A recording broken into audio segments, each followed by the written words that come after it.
Yeah. What's good, yo? Welcome to another episode of Real Talk, where, as always, if shit's real, we talk about it. I'm your host for tonight, Pat Scorpio, the New England representative. And as always, I got my man with me. I'm going to let him introduce himself.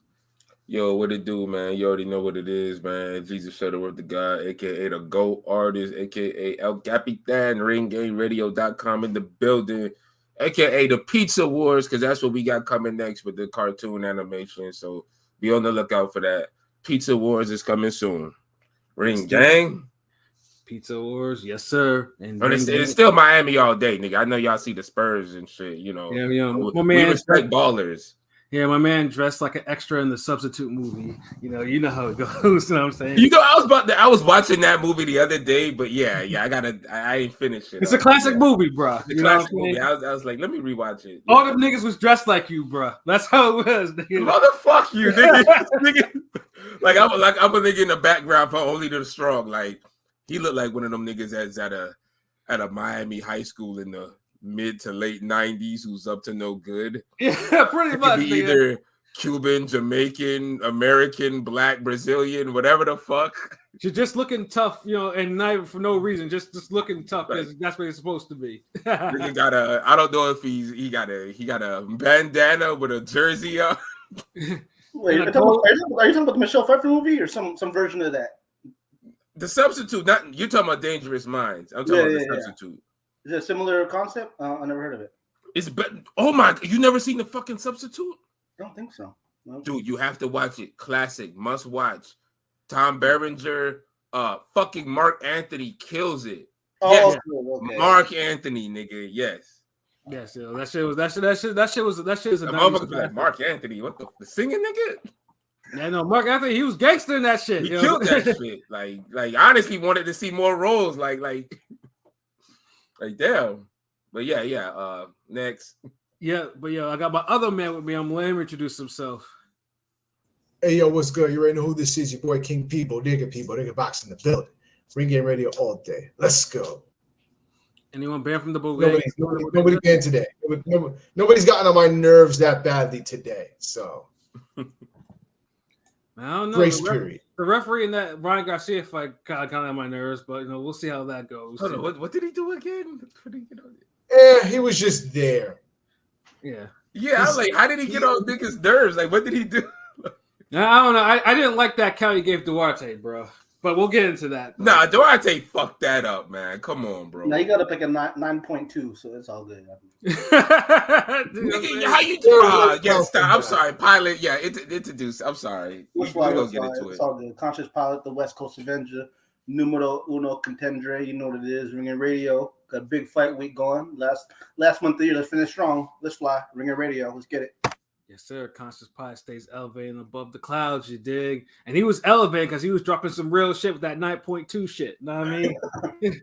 Straight up, But of course, we're talking about, of course, the Ryan Garcia Oscar Duarte fight that happened on Saturday night. It was the only card, Golden Boy, had all the attention, all the spotlight on it, and even before we get to the main event, like the undercard was decent. They were all fades, like they were straight up fades.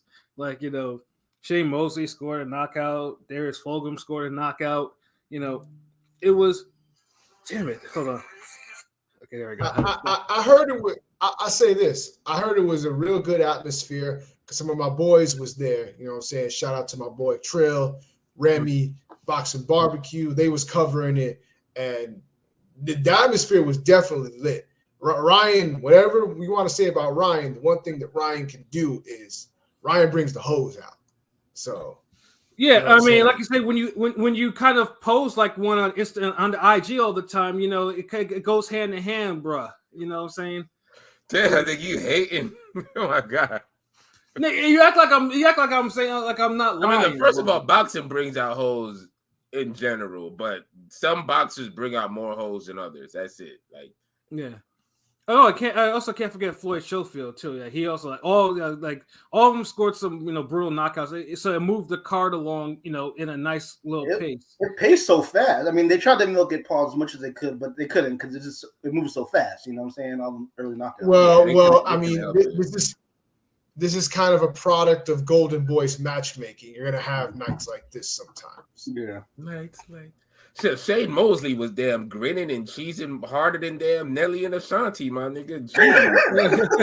I'm glad he was happy and he performed like it and he knocked dude out. So that's now Mosley's IQ. That's I don't know if we can talk about that. Mosley's got a low IQ for being a son of a legend. I don't know. No, he does, but he tries his best. He tries. I'm just saying.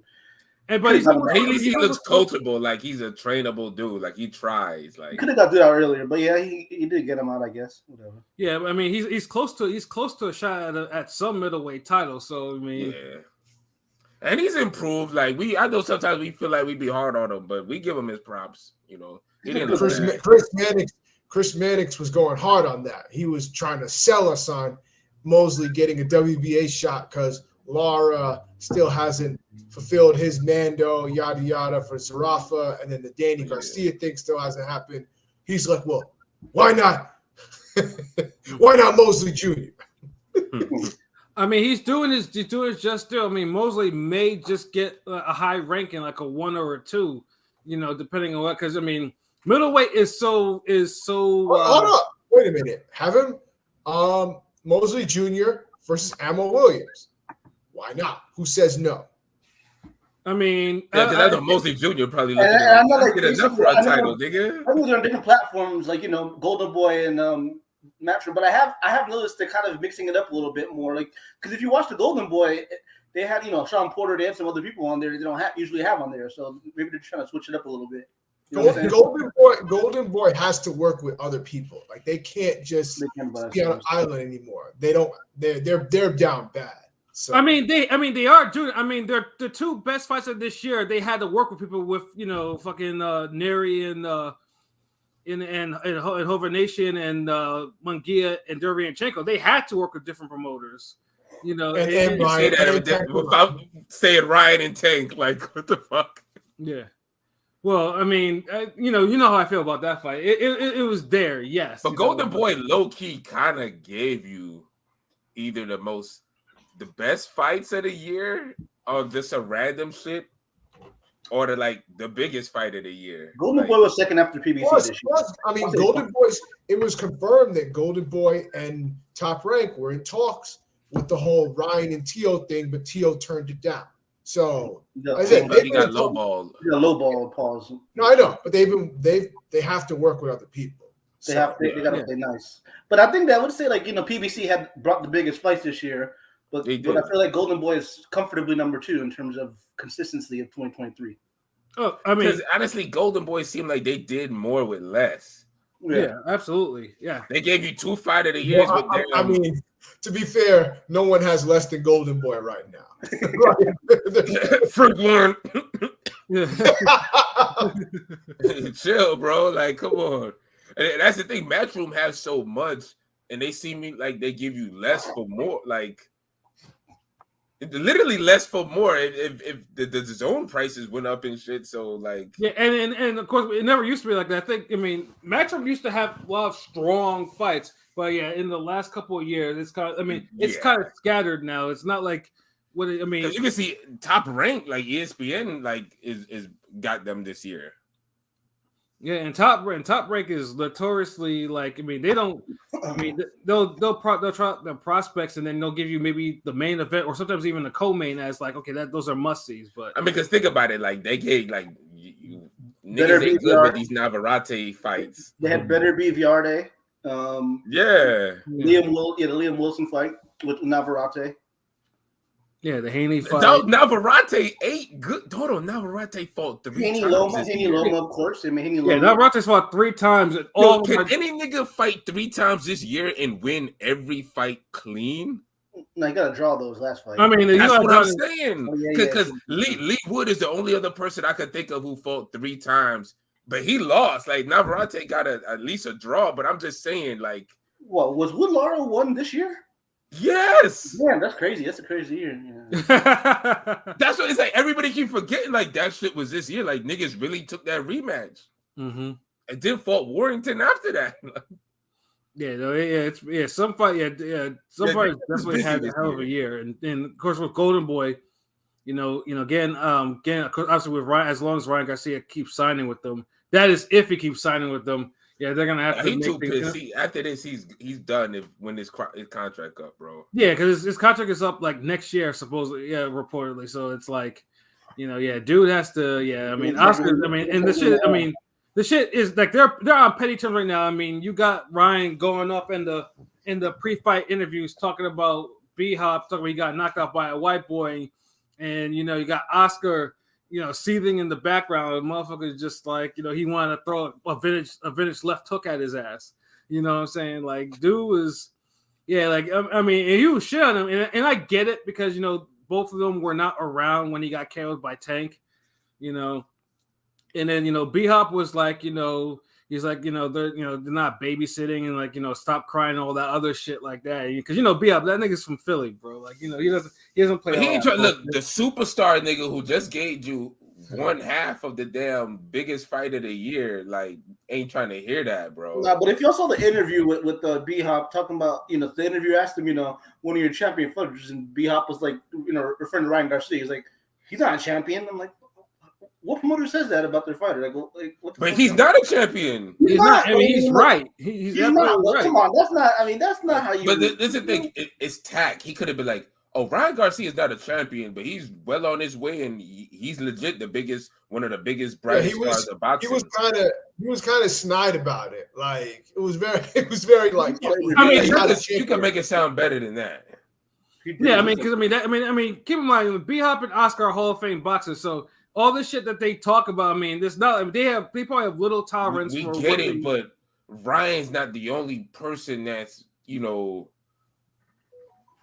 he's not the like Ryan. Like, there's a bigger problem than Ryan in boxing. Ryan's just a product in boxing, and he's a product of the problem, but he's making it work. Yes, and the thing is, it's not like they navigating this nigga the best way. Like, remember, Superbad ran from them niggas. Yeah. Yeah, and now she's still trying to fight.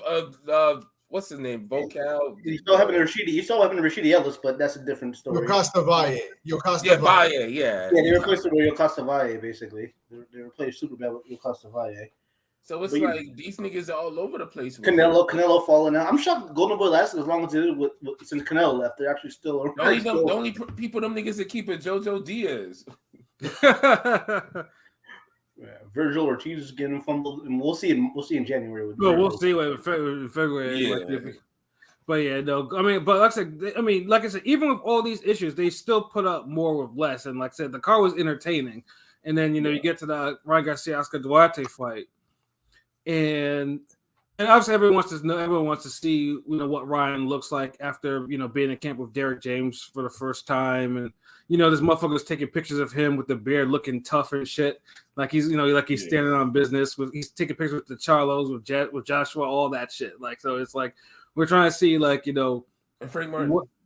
And there were a lot of things, a lot of technical things that were horribly wrong, and it's mostly his defense. I just want to throw this out there. I want to get this out the way already. I want to just say this before, because we all saw it. Listen, I've been watching boxing for many years. I've seen a lot of horrible shoulder rolls. That might have been the worst shoulder roll I've ever seen by Ryan Garcia. I don't think I've ever seen a shoulder roll worse than that. They're calling it horrible. They call it the egg roll, right? That wasn't even an egg roll. but this is the thing. Okay, you know what? I don't want to call it the worst shoulder roll, and it's up there. The reason being because usually when it's a bad shoulder roll, them niggas be getting lit up for it. You get hurt. You get hurt bad. And Duarte did not let Ryan pay enough for that horrible ass shoulder roll. That's true. Yeah, that's true. Like, all he had to do was just step around and just start pummeling him. And I'm like, dude. Well, I mean, a fighter that wasn't as limited would have definitely made Ryan pay for his mistakes. Nigga, how limited you gotta be? Like, oh my God. He kept punching his back and shit. I mean, like dude, that's the thing that got me. I'm like, bro, like, if you would just, I almost want to like, you know how like you can have a toy and you're like, you want to pick it up and just play something this way. So it's like, okay, nigga, this way, motherfucker. Like, Like the shit is like facing this way, and you're like, look, nigga,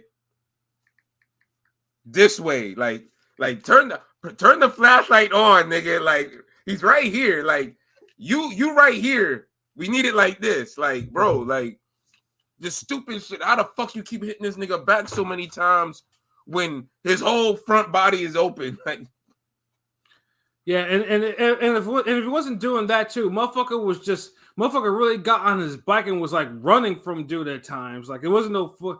Like he'd go back and forth and not really making them pay and like running. Oh no, he was just doing what fucking Andre Ward, Laura, and Ring Diao do. But it made it worse because the motherfucker was running in the shell. That's what made it worse. Yeah, it was just weird. But hold on, my bad. Let me, because I noticed if we getting the comments getting in heavy. Hold on, let me just recognize everybody. What it do, Deontay Jones? Hope you guys are well. Good hearing from y'all. Mr. Ryan Scrap, unfortunately, I'm gonna watch the Haney fight. Yeah, make sure you do that. Man, I'm surprised to see this nigga. Yes, you'll get your chance at the end, bro. We ain't gonna forget that. We got you, bro. I want to get through what we got to talk about first. We got to get through all this. Yeah, you up here like we know we gonna let you shine at the end, bro. Android, what it do, cuz? What it do? Mr. MMA's biggest enemy. That was the strangest fight week in a while. Shooting down your only star because of an ego trip is insanity. That's what I'm saying. Yeah, and then they don't look. Oscar and Bernard, they don't deserve Ryan Garcia. That's what that bullshit tweet, right? Oscar deleted. Oh, you worried about your mental health. That condescending. Like nigga, fuck you. Like no, fucking you dress as a fucking lingerie. That was some shit that Ryan has been doing for a while in sparring. I can tell that works against some lower level comp. Yeah, it do. I mean, it looked, like you said, it looked uglier than it was because it kind of like he didn't get cracked. You know what I'm saying? When he was doing it, I don't know why he did that. Yeah, that's why I can't say it's the worst, because if it's the worst, no matter how, if it's the worst, like the retarded motherfucker will put hands on you. Like, and Duarte. And the reason why I got to get at Duarte for this, because too many niggas, when this fight was announced, was on Twitter, and niggas was like, yo, Duarte, this is a good fight. Like, Duarte, I'm going to put money on him. Nah, this nigga could win this. So now it's like, when he get in front of Ryan Garcia, and he's following dude, not doing anything, and just letting this nigga run around, then it's like, hold on, wait. This the nigga y'all thought was going to beat Ryan? Like, the nigga that's like losing rounds consistently. Well, you just couldn't cut off the ring on dude because he was getting out like between the first 4 rounds. He wasn't throwing enough punches. He started throwing into like 5th round. I think Ryan won the first 3 rounds easy. I think it was like 3-0 Ryan. Maybe the first 4 rounds. He might have given maybe the 4th or 5th. He might have given Duarte, and then there was a little bit of trouble. Like Ryan got a little bit of shaky in a couple rounds. Yeah, because after the first 4 rounds, you could say Duarte woke up. He might have won a couple. He started winning some rounds, giving some pushback, and then it's like I felt we had a fight, and then it ended. Like in the 7th, it felt like okay, like one is gonna happen. Like he's either gonna break Ryan because Ryan started getting this worried ass look on his face. He's like this. He's like, I got this sorry ass shoulder roll that's not working, kinda. And he's running around. He's kind of running a little bit, getting Shakur on a little bit. Yeah, and Duarte is like, dude, you barely cutting off the ring. But it's like, are you gonna throw a punch? Like, you're getting in front of this motherfucker. Like, he had the foot speed for Ryan Garcia.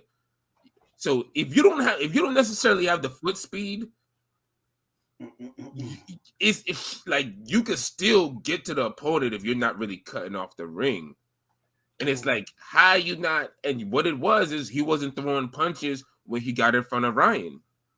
Yeah, because he had to set his feet plenty of time. Yeah, because he had to set his feet to actually throw the punches. He wasn't like He couldn't. Yeah. I will say Ryan's blend of speed and power.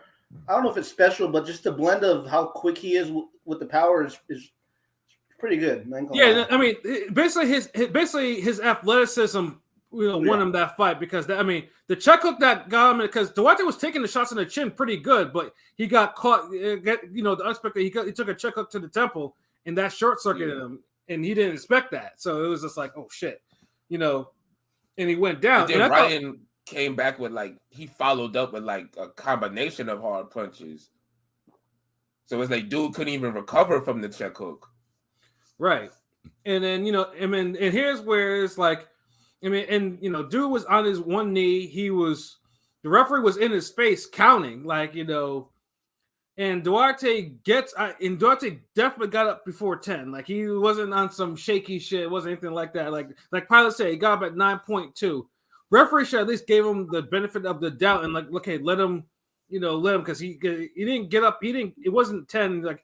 He wasn't trying to, pull that bullshit like some fighters do, when he want out of a fight. 9.2, bro. If you're not up at 8 and you're not up at 8, you're not up at 8. He wasn't up at 8 though. The nigga literally tried to bounce up like Sonic on StreamYard Zone. And Ryan would have scrambled his brains more anyway. Because if you look after the fight, he was chilling on the corner for a bit, sitting down. He was. Well, shit, let him scramble his brains though. But the nigga got up before 10. Nigga, look, you want the fade? Get the fuck up in time, bro. You got 10 long ass seconds. You needed to be already standing up at 8 if you're not hurt. If you don't get up at 8, you're fucking hurt. Honestly, the rule with me was anytime you get up after the count of 4, you're hurt. So you're getting up at fucking 8, 9, nigga, you hurt. Because why the fuck are you gonna stay down? No one's telling you to jump up like Zab Judah. But yeah, I've been dropped before. I got up at 6. Motherfucker was like, that's why I heard the rule. A street nigga from Philly told me the rule. Like, well, if you get up after 4, you kind of hurt. Like, nigga, you have a box? No, but I'm just saying, It makes sense. I thought about it. Like, yeah, he's right. Yeah. Who am I to argue with a nigga from Philly for? Like, the fuck, Yeah, but I always think, it's just one of those things. Is I would at least want the referee, check his eyes, throw some extra command. Nah, nigga, you only saying that because it's Ryan Garcia, and you wanted to see Ryan Garcia short circuit. That's really what it is. Nigga, you look like that's anybody else. It'd be a good stoppage. If you saw Monster Donaire was the same shit, except Donaire got up well after 10, and the referee is like, okay, this. Yeah, the ref fucked that up, man. That was this was dude. This wasn't on the ref. Yeah. The ref look, bro. Ref is in your face like uno, cuatro, 1, 2. It's like, nigga, what else do you need? You gonna look the ref in the eye and be like, yeah, nigga. Yeah, you have to. You gotta make sure you gotta maintain eye contact with the ref, nigga. You don't look at him and do eye contact and get up at 9.5, 9.2. Duarte was done though. He got up. He was done. Yeah, he was done. If he could have got up earlier, he could have got up earlier. Damn what Ryan Garcia circuit. I've seen too many fights with this shit go down. Hell, that's what it is, nigga. Just be honest, because it did look like he was gonna break Ryan Garcia. It was 50-50. Shit reminded me of when fucking Muhammad Abdullayev fought Emmanuel Claudy, and Abdullayev was on his way to winning, and he got dropped late in the last final round, and he looked at and he went up, he went down, and he looked at the ref counting, and then he got up, and the referee was still waved that shit off, and he was protesting. That's how that shit was to me. I was like, nah, this shit. You can't get up and get down. You can't get up, then get down, then get up. Like, what the fuck? They do that, nigga. But I'm saying, nah, dude. If you getting up, then you get down, then get back up, nigga. I'm like, hold on, nigga. You too hurt. You don't even know what the fuck you want to do.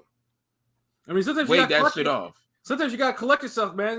Sometimes that. Then stay your ass down, because if you're in a fight and you're getting up, you're getting up. Don't get up and then like, hold on, wait, timeout. Like, hold on, I need 2 more seconds out of this 10 seconds. I'm saying, nigga, you have a 10 count. The referee's supposed to if the nigga ain't wobbling and shit like that, the nigga's eyes ain't glazed. How often is niggas not wobbling when they getting up and then getting down? They get up. That's a song. Niggas is get up, they get down, they get down. You want the nigga to start breakdancing in the ring? Like, Duarte definitely. When Duarte short circuited and he was still standing up. If you look at the replay, he was like looking like he was in La La Land, and then especially when he got turned into the ropes, right? When he got turned around, after the left or whatever, he took a couple more shots. Then he went down, and he got up, but it was like it's not even worth arguing. I see people. That's arguing what I'm saying. Like I see people trying to argue their point, but I'm like, it was over. Niggas just hate Ryan Garcia, bro. Look, that's all it is. Let's just be honest. Niggas who just fucking hate Ryan Garcia. It was because you saw Ryan Garcia was looking decent, wasn't looking great, just slightly improved. I felt like the agility and the footwork, he got more comfortable. He didn't look. Because remember, Ryan Garcia was like Canelo 2.0 with the footwork. You couldn't get this nigga to lap around the ring. So he moves around a little better. Now, can we get him to move around the ring and jab? Oh, wait, give us a little more time. You know, Rome wasn't built in a day, nigga. Chill. Yeah, so I want to know who taught him that shoulder roll, because I'm pretty sure Derek James didn't teach him that horrible ass shoulder roll. Like someone needs to tell him like, no, don't use it unless you can actually perfect it. Like, you know, niggas boxing stance is wrong. That's why they can't do the shoulder roll. Do y'all think he looked significantly better with Derek James or no? It's not enough time. He looked slightly better. A little more responsible, right? Like a little bit more. This is the thing, because he's jumping from so many trainers. Like, I see, like, look, you got to remember what trainer specialties are. Like, Goosen's specialty is offense. So when Ryan Garcia was with Goosen, his 1-2s were clean. Mm-hmm. He threw the 1-2, bop, bop, bop, bop, bop, bop, knocking niggas out. When he went to Derek James is more all around. So it's more all around. It kind of refined your strong points. Yes, and one of Ryan Garcia's weak points was the ring generalship movement, and so Ryan Garcia moves around the ring a lot better now than I've ever seen him. Like his feet don't look as heavy. He made that bullshit shoulder roll work. So I did see an improvement, but the one thing we want to see Ryan Garcia improve on is defense. And it'll seem like no matter what coach you bring this nigga to, the defense ain't improving. And that's the main thing, God. Like, that's what niggas is really, like, thinking about it. Steven Edwards, shouts out to Bredman. He just said, he's a vulnerable star. Not all your superstars are going to be unbeatable. You know what I'm saying? That's what Ryan is. He got flaws that are glaring, but he's good enough to beat, quote unquote, some, I won't say top guys, but he's good enough to beat the B pluses, A minuses. I mean, he's right there with like the Michelle Rivera's right there. You know what I mean? Mm-hmm. But hold on, real quick. Let me see the chat. I see niggas up in here. Hey, what it do, Henny God? What it do, twin? Salute. Ironic that Shuttleworth, a white man, says that. Hey, Quan Chi, yeah, I seen your trailer. Fuck that shit. This nigga. Hey, what it do, John Zotto? What it do, Ring Gang? Salute to the crew, LB. What it do? Hey, man, you know what it do, my nigga. Chilling, God. Talking boxing. I got ashy skin, but my nigga, you white. Nigga, god damn. Like, y'all, what did light-skinned niggas do to y'all? That's your admirer, bro. Like that. I mean, I don't know who the fuck. Derek James' best fighter right now, Ryan. I mean, that's the nigga that's gonna get him paid right now. Him and Joshua. Spence leaving Derek James. Where the fuck he gonna go? Hey, salute Karma Serene. What it do? Ryan does not listen. He clearly just needs someone in the corner for fights. It does really feel that way, though. It really do feel that way. Goosen is a horrible trainer. He don't give good advice, even when fighter loses in the ring. Well, he used to. Remember, Goosen used to that Will Corrales to get the fucking inside of him. Get the fucking inside on him, man. Classic moment, man. Yeah, but Calvin Ford and Sugar Hill better than Goosen. I don't know about Sugar Hill. I'm kind of iffy on Sugar Hill, to be honest, but Calvin Ford fighters lost on Friday. A couple of them, the Calvin Ford fighters lost on Friday, so I ain't gonna say all that. Sugar Hill, not the B plus niggas. Sugar Hill's not a bad trainer. Like, I don't know. Yeah.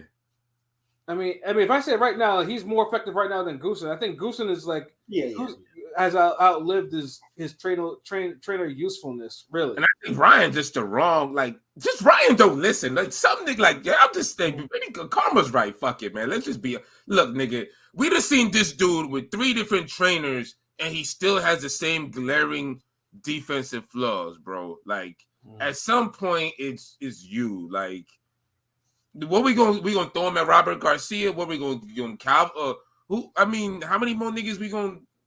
Are we gonna do like a tour like they did Anthony Joshua? Like we gonna make a TV series out of this nigga? Like it can't be everybody but you.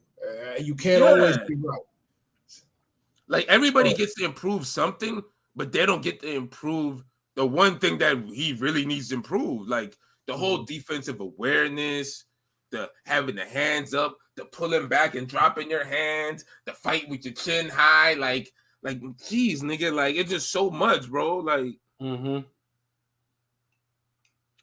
mean, if Duarte had, I mean, I said 7th round KO for Ryan Garcia, so I was a round off.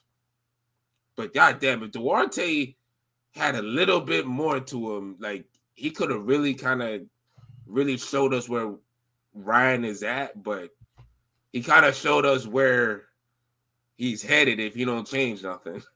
That's actually a perfect summation of that. That's actually pretty good. Yeah, man, I was just freestyling that shit, nigga. I was like, I barely got that out.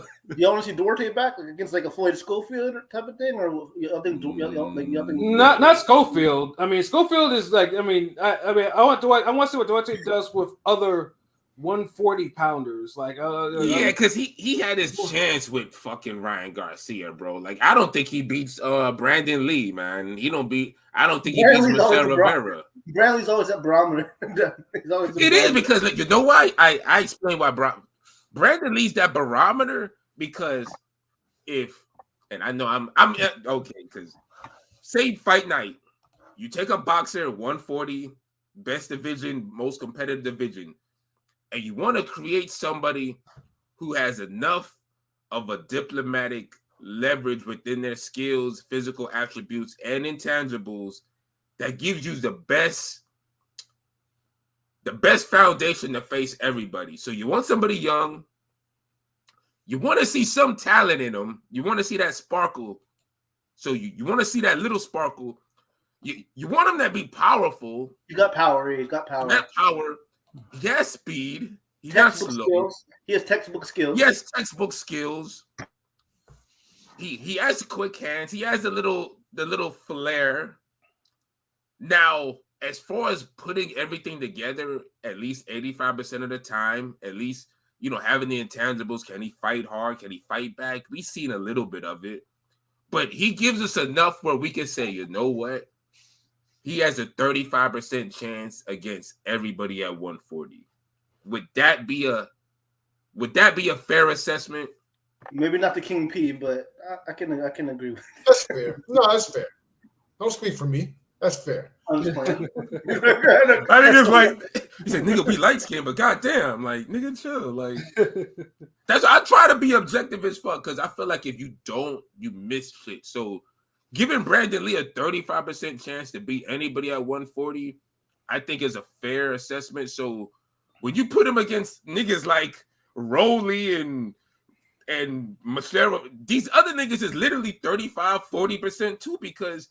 Are we really saying they 50-50 with Matias and Angry Fist and fucking Prograis and all these other dudes? Teofimo? Nah, these niggas ain't 50-50 with them. They might not even be 40 with them, 40-60.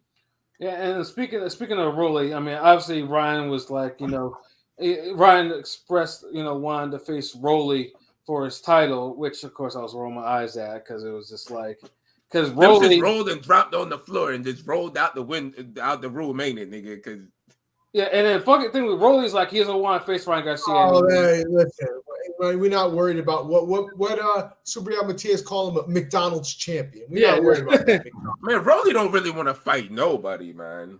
Yeah, first he's like, "Oh, I want to face Ryan Garcia," but now I don't. I want to go to 147. I ain't gonna lie, the interview was kind of funny though. I know the interview you're talking about. I mean, Rolly, it's like he's a kid you just laugh at, but he's kind of funny. You know what I'm saying? I think he's trash. He's not. No, he's trash. He's trash. Of course, we know he's trash. But I'm saying, like, I've been watching the interview that you guys are talking about, and like I cracked up a couple times because he's a clown. I mean, I will say this though: if they somehow manage, if Rolly somehow does face Ryan Garcia, I do expect Ryan to knock him out. Like Ryan will win that fight, and I want to see that for the build up and just get the build up for Rolly, get somebody, I mean, Rolly's Ryan will knock him. I think Ryan will beat him, but it's not some over said and done. Like that might be a 50-50 fight. That's the crazy part because I feel like a guy like Rolly. Oh man, Rolly wins the mental game with a guy like Ryan. Like no, Rolly has not been with Mayweather for a while No. now. Like chat. Okay. No, so the thing is with Rolly, when Ryan Garcia has those fucking worried moments where he's like trying to coast to a shoulder roll or he's trying to spin around the ring, trying to get adjusted to a Luke Campbell flash knockdown. when he's doing those, when he's going through that shit, Rolly is one of those dudes who's gonna sense that shit, and he's gonna just go ham. So it's like, if Ryan can't just get out there and be on some Amir Khan, box aggressively and just walk a dude down 1-2s and just beat a dude ass, don't really just give or take with this nigga and use the ring. Because if he show any doubt, Rolly gonna use that strength, make Ryan Garcia frustrated, and they gonna start trading, and Rolly gonna use his awkwardness to land an elbow, forearm. He'll make it awkward. He'll make it awkward and ugly, definitely for Ryan. He'll make it. Yeah, and he'll feed off of Ryan's frustration. Like, you don't want Ryan fighting anybody that could frustrate him. Like, the fact that Ryan's saying fuck it, Rolly should take this fight because it's a winnable fight for him. Just off the fact that if these niggas trade, he got a chance. If they clinch, he got a chance because all he got to do is that stupid octopus shit, and then trade out of the clinch, and then something could go left. Yeah. So he got a chance. I mean, who else the fuck we want to see fight Rolly? Like, nobody, nigga. Like, we barely want to see Ryan Garcia fight his ass. We don't want to even see Rolly that much, but you know what I'm saying? Like, and he turning down a Rolly in a Ryan Garcia fight, nigga. Fuck out of here. That's the pay-per-view. You know it's gonna be a pay-per-view, whether people like it or not. That's a pay-per-view fight. Look, the only fights we want to see Rolly fight is either Ryan Garcia or Isaac Cruz, and you know why? Because that keeps them motherfuckers from fighting Tank. So put them niggas together and it's like, all right, if them two niggas is fighting, who Tank fighting? Like, yeah, okay. What about Tank Shakur Stevenson? How about Tank this Tank? Yeah, that's the conversation we want for 2024. So yeah. Facts. Oh yeah, that Spurs Quan Chi. You know, I had the white. Quan Chi. I gotta be in the white. I mean, when I'm doing them skulls and shit, nigga, we on that green and shit, nigga. You know what I mean. And then Chris, shout out to Chris Brown. I saw that you popped in there. Salute, and Rob D. Oh, and salute. What did do, Chris Brown? Rob, what did do? Yeah, Chris Brown. Matias overrated. Who he beat for real? I mean, it's not who he's beating. It's like how he's beating. He's killed a guy in the ring. He killed a guy on national TV. And he's beating undefeated guys. I mean, like, who else these other niggas is beating out there? Like, he's making them quit. He's making them quit. He's doing the same shit y'all niggas was hyping up Lomachenko for a couple of years ago. Yeah, he got a longer streak because he got five. He got 5 in a row, whereas Lomachenko had like 4. You know what I'm saying? No, Moschenko had like 4. Yeah, and that was some of them were a little light in the ass. I mean, niggas was kind of like jits, kind of moving up in weight. Yeah. I mean, I like the Axeman Walter performance, but Axeman was moving up in weight. Let's be real. Yeah. But yeah, you had a couple 4th graders moving up to 5th grade fights. Yeah, but I was saying because the reason why Matias, I mean, you can't go over it because Matias really has a lot of. Matias is dangerous. He's incredibly dangerous. Like people, like I mean, you have someone like Devin Haney is like I'm only gonna make this one stop at 140 and move on to 147. When 147 is when 140 is clearly a division that he can catch some wreck it if he wants it. But that's actually a good segue into obviously it's going to be the biggest fight of this month and possibly one of the biggest fights this year. This week. Yeah, for sure. Definitely for sure. We got Devin Haney, who just recently gave up all his lightweight titles. Now is going for his second division title against one of the champions at 114, Regis Prograis. And obviously, this is so far that I will say this though, this is probably the first American fight, or maybe the second one outside of Taylor and Serrano, that you really felt like that everything, the build up for this was built up correctly. Everything about this fight so far has been like, we got the shoulder program and we got the segments, They didn't wait till fucking fight week to make you care about the fight, because the zone is good for that. Like, yeah, like and the placement, they've had placement on all the other zone cards, the other matchroom. Like it's mentioned everywhere. I mean, LB Evans Tolbert wasn't going to let that happen. Evans Tolbert was going to let that happen. Yeah, and as soon as he stepped on the scene. As soon as that nigga started running his mouth, stepped on the scene, and was on that shit, I'm like, in my head, I'm like, yo, this nigga got to get on ring game. Like, this, like, nah, it's, like, it, nah, this, yeah, this, he promoted this shit perfectly, like. Yeah, and shout out to Coach, for Shout out to Coach. Yeah, for coming on to Ring Game the other week and doing entertaining and interesting interview with us, man. And obviously, we'll great interview. And he elaborated on shit. He stood on business. Like, he didn't take back no private school shit. He didn't pull no punches, and we didn't pull no punches. We pressed him on it, like, because a lot of niggas, they y'all gonna keep that energy? Yes, nigga, King keeps that fucking energy, nigga. Like, we respectful about it, because shit, we fans of this shit. You know what I mean, yeah. So like, y'all expect us to fight niggas, like, yeah, and of course Eddie too. Like, with the venue, obviously it's in San Fran. And now they just recently said they're about to open up more seats. So now they're complete. So they're expecting a full sellout of this, which is probably, I think, around 20,000, in there. And so that's actually a good fucking look, for this. We needed this. Like, I feel like they're trying to give us the December event that the heavyweights couldn't give us in America, but they're giving it to us in Saudi Arabia, so we cool. But and imagine that, that's how boxing is kind of back asswards in a way. It is, because I feel like we needed like what, the heavyweight fight is like the season finale for boxing, like that card, and I'm cool with that. But let me the chat real quick. God damn, y'all niggas almost turned this into the fucking basketball chat. New Jersey Buccaneers jersey. What the fuck? The Spurs. Nigga. I'm not. Golden I'm State. not paying attention to Quan Chi. Yeah, I'm not Tim Duncan. It's Tim Duncan. Fundamental God. I'm not paying attention to Quan Chi because I know who that is. That's Miss Bitch. You cannot fool me. I am familiar with your game. That's Derek James spelled Derek wrong. We know who it is. Yeah, Crawford. Crawford. But TS is underrated. If anything, no one outside of hardcore know him. Yeah, just put him on enough pay-per-views and co-mains against solid competition. I do agree somewhat with what Dude said, because I don't think anybody with a pulse or buzz is really going to fight Matias. It's just what it is. What it is. He's too dangerous. It's unfortunate, but he got a belt, man. Like, what? He got a belt, but they're gonna wait for somebody to take that, to somebody to upset him with that belt. You ain't gonna see the nigga ain't fucking invincible, bro. Like, well, that's what I'm saying. I know he's not. He's lost before. He's lost. No, I know. It's just I hate when niggas be on this scary shit. Like, they got to see him lose or something. Like even Haney, who's taking away challenges. Haney was like, I know, talking about Haney. I never heard.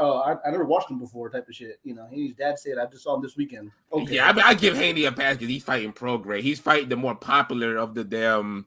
I don't want to smoke with them type of niggas.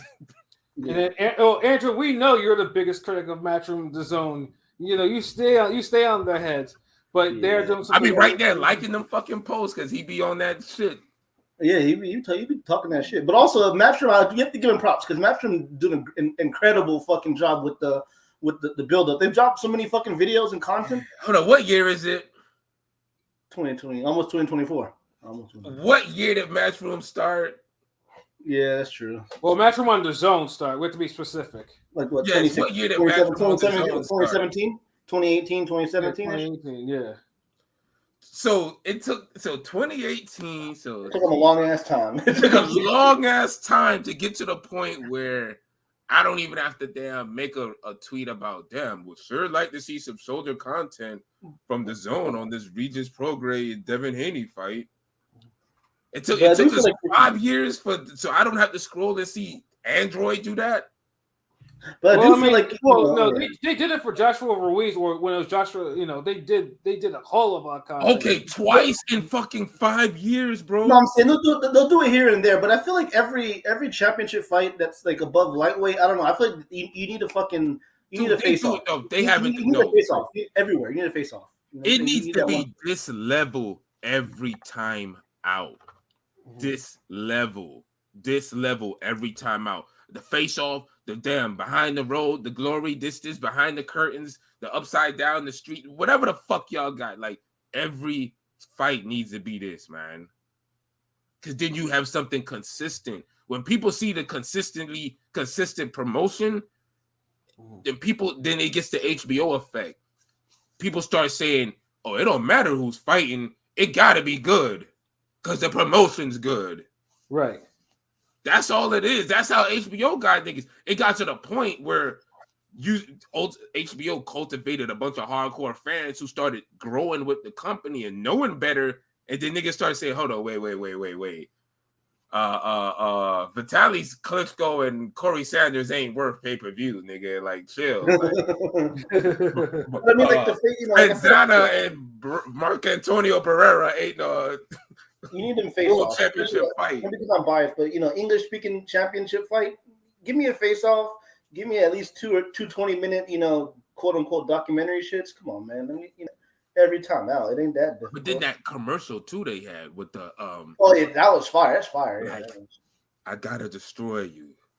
And of course, of course, it helps that both fighters are active on social media, even if it's for negative reasons, particularly with Haney. So it's like, yeah, Haney be on his Twitter and shit sometimes. Yeah, but that's what you need. And then like I said, Evans Tobler, the strength and conditioning coach for Prograis, like everybody's been pitching in. Like this is the first time where it feels like all the stars aligned. And everybody's like, you know what? Let's make an event. Right. It just crazy how it took like 5 years to get to this level when it was there this whole time. Like, and remember, it was this whole buildup. It wasn't because the zone has a habit of making you remember a fight happens the week of the fight. Yeah. They do that. They did that with Canelo Saunders. Canelo Smith. They did that with all the Canelo fights, actually. All Canelo fights. I mean, the last time I think I would give Matchroom a lot of props is when they were hyping up Alicia Baumgartner's fight for Alicia. I felt like they had a little sauce with that. I give them that. But it still wasn't on this level, and still, it was this year, nigga. Right, right. All this shit is like this year, like 2014 shouldn't. No, 2023 shouldn't be the year it should. 2023 shouldn't be the year it's yearing right now. Like it shouldn't be the year it's being right now. Right, and of course we all know that obviously the reason why they have to do this is because this is on pay-per-view and they have to sell something, so they have to make sure this whatever the amount is that's break even, they need to make sure it gets to that. So I mean. So hold on, you want to bring up the poll topic real quick and then jump back into the matchup? Yeah, of course. You just mentioned that. Yeah, absolutely. If you don't mind, No, sorry. Of course. It makes sense. Who wants to bring up the poll? Pause. If P beats me, pause. Hold on. Oh my God! The fight. I got it. Niggas gotta watch the English show. How many pay-per-view buys do you see Haney Prograis getting? We got 41 votes. We got 6 days left, so look out for that. and vote. Anyway, so we got 50,000 votes, 50,000 buys, 37%, 100K, 39, 250, 20, and 500, 4%. Oh, 4%. You know, there's some believers out there. It sounds about right between 50 and 100. I mean, what you go for? I hope it's 100. I picked 100. I'm hoping it's 100. I picked 100 too. I'm hoping it's 100. I mean, because I mean, then again, we don't know how many. Supposedly, Benavidez Andre flopped, right? But who knows? What's supposedly? I haven't heard any numbers. They only had the fucking Rick Glazer numbers. I never believe that shit. So. Give me real numbers, nigga. Not fucking man. I don't know. Numbers, nigga. I don't know. Yeah, I mean, I will say, I don't think it's necessarily it's a big number because we would have heard it. We would have heard the number if it was actually a good number. Salute. What did do, Miss 702? What did do? Wait, Haney and Loma did what? 150? Haney and Loma? Around 150, yeah. 150-ish? That was a good ass card. You think y'all think it could break 200 even? Or? I mean, it has potential. It can, It has potential. The promo's up there. Like I would love it to see 200, especially with the promo. It'd be good. Because Haney, I'm not gonna lie. Like I got friends back home where that were Muslim. They're not even into sports for real. But whenever Khabib fought, Muslim dude, they would be glued to the TV screen. You know what I'm saying? One thing because I have a lot of Muslim friends. Any Muslim athlete, they will support them. They'll support it. That's what I'm saying. That's how they do. Yeah. So that might help a little bit. I'm just saying, and plus, you got the black crowd too a little bit. So yeah, I mean, again, it's two black fighters, so it's like it's basically which we don't have, bro. How we getting two black fighters fighting each other twice in 1 year? Mm-hmm. Is this 97? Like Pat, what year is this? For titles, yeah, for titles at that. For titles, like meaningful fight, like the niggas is fighting, like because that unfortunately. Oh, that doesn't happen a lot. And they're American. Yeah. Motherfucker ain't from Africa, New Zealand, or France, or whatever the fuck. Two black American fighters, yeah. Niggas are like, but one's from private school. Like, they're American, ain't it? Like, damn. Like, yeah, it's a rarity, and so it's like now. And the Andre fight this year too. Wow, yeah. So it's like this is basically has all the ingredients for it that you want to actually, have really good pay-per-view buys, and it's just like and we hope that it does. Well, of course, if it does, then that means obviously Haney will probably never want to fight on regular TV or regular DAZN again, and neither would Prograis. So it's like, they keep fighting that caliber of opponents that batch themselves, then I have no problem with that. Mm-hmm. It's when you start talking that fuck shit and you fight Charles Martin and go life and death, and then you're like, training wheels. Yeah, yeah. I want to be retired in 3 more years, though. Yeah, and people try. I'm more of Tank fan over Haney. People try to do the whole, he's ducking Tank. I'm like, dude, he's moving up to 140 and taking on the best guy you can fight at 140. That's a KO artist. Like he's not, can't shit on Haney, man. That's like, big balls. I mean, that's some big cojones to go. Yeah, Tank. So that's the thing, though. Move up, you know what I'm saying? And Haney got the energy you want right now. And I read this, and I think it's accurate. I think Haney's probably the one that's really employing the Floyd Mayweather blueprint the way it should be, like taking on the bigger challenges early in your career and progress. Where everyone was just trying to get the money first in order to fight the soft touches, but Devin's the one that's really doing how you're supposed to. Floyd's blueprint. Nah, they wanted the clout first in the record. And Quan Chi, real quick to answer your question. I mean, Regis is the only 2-time champion of the division that's still a champion right now. So. I mean, I might pick Teofimo over him. Maybe I don't know about Matias, but I'm just saying. Regis is top 3. Like, it's Regis. I'm just saying, like, Haney could have moved up and fought on, no offense, like a Barbosa or Jose Ramirez, but Haney went up to 140 to fight the top dog, the 2-time champ. Yeah, and probably right. Like, the nigga could have fought somebody top 10, and we wouldn't even shit on Haney if he would have fought a Barbosa Jr. We would have actually been happy for Barbosa Jr. because that would be his first big fight. Right. So none of us would have shitted on that because we actually for the sport. And, sometimes when a nigga get an opportunity, you want to see, the sport ain't always about the superstars fighting each other. That's why we want to see people fight 2 and 3 times a year, because then you could mix in a top 10 guy or a top 15 guy in between the top 5, top 3 guys. Right. Regis, Prograis, Matias, Angry Fist, and Teofimo. That's top 4 right now. Who's y'all 5th? I mean, I would say Catterall, but Catterall's kind of, his name is mud right now after his last. I'm good off Catterall. Yeah. I'll put my dog. I'll put Kenneth Sims. Kenneth Sims is up there right now. I feel like Sims. You put him at 5. Wait, hold up. Trying to think of my 140. How my 140 would go. Yeah, your top 5. Or top 4. We figure out the last one. We could put Amanda 140 is deep. Haney could. Haney has to win. He has to win for he can't just be. He has to win. No, we can't put him there by default yet. He has to earn it. So especially, I didn't even think he won his last fight, but I'll have to say Prograis. Prograis, T.O., Russell, Matias. I would probably have to say at this point right now, either Sims or Hitchens. That sounds about right.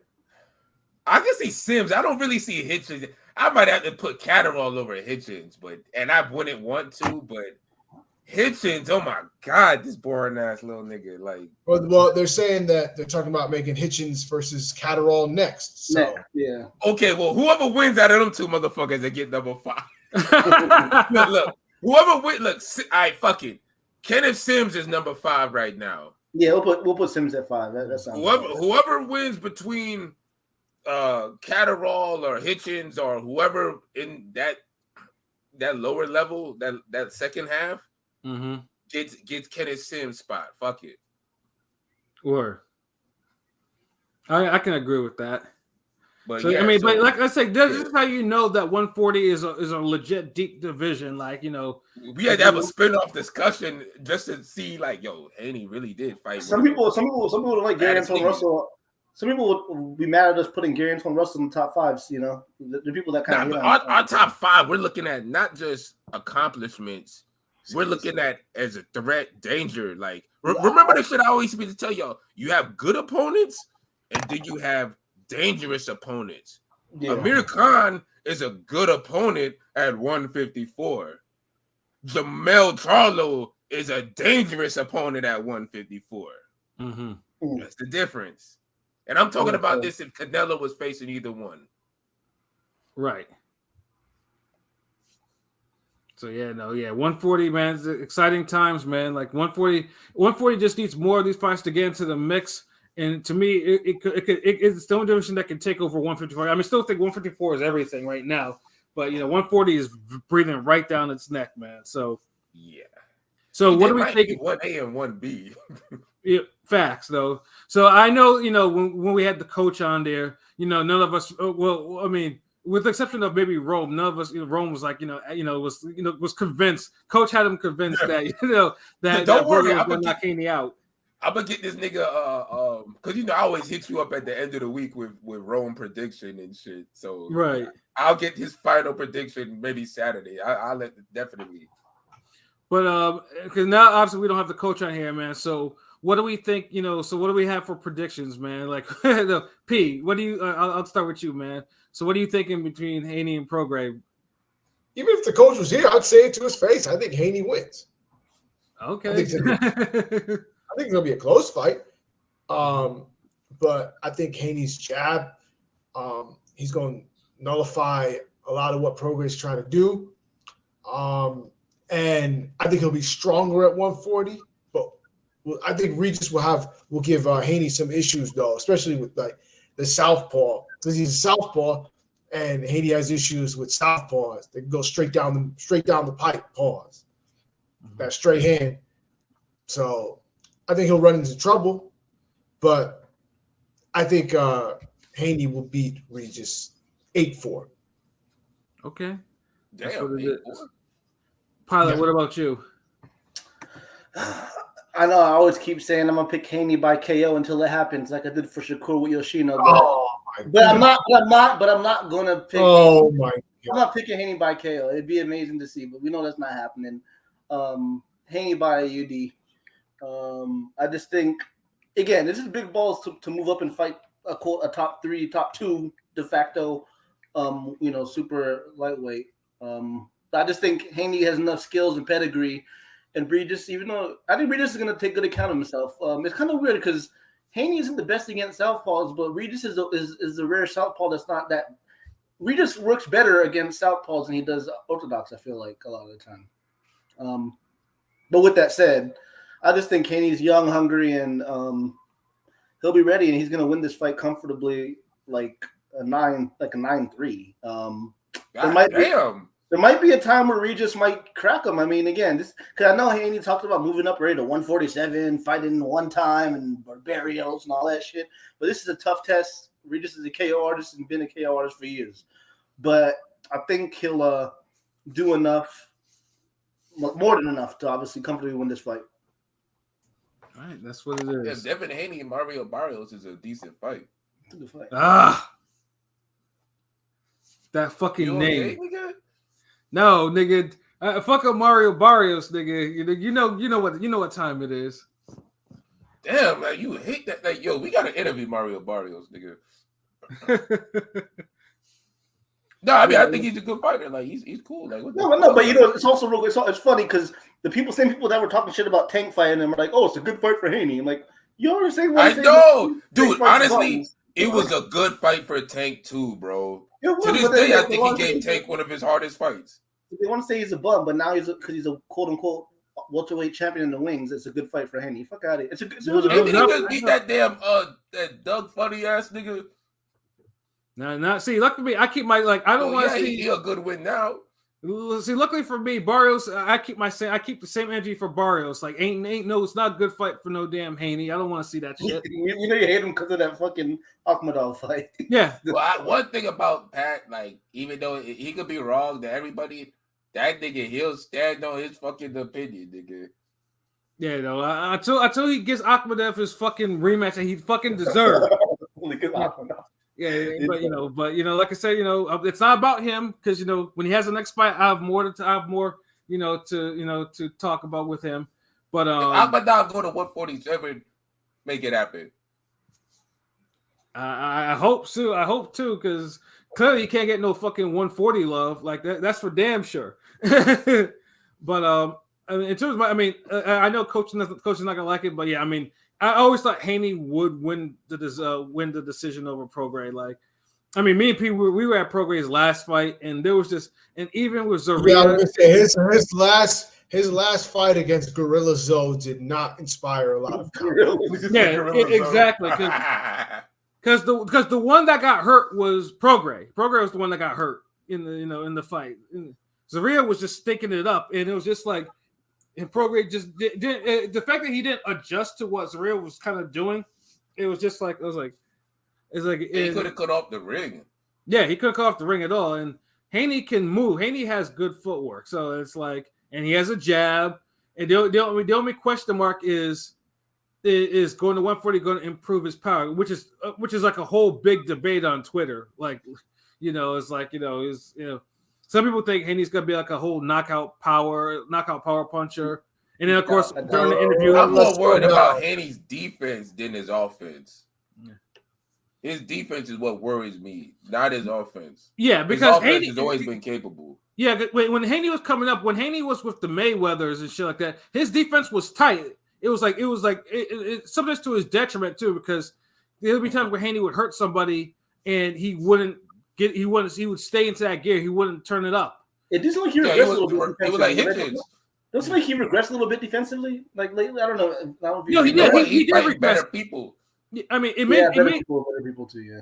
I mean, it made for better fights. Yeah, I mean, because it has this defense has regressed, but it's made for better fights for him. It's a little of both. It's making for better fights. It regressed a little bit, and he's fighting better fighters. He's fighting the elite leveling up. Yeah, that's true.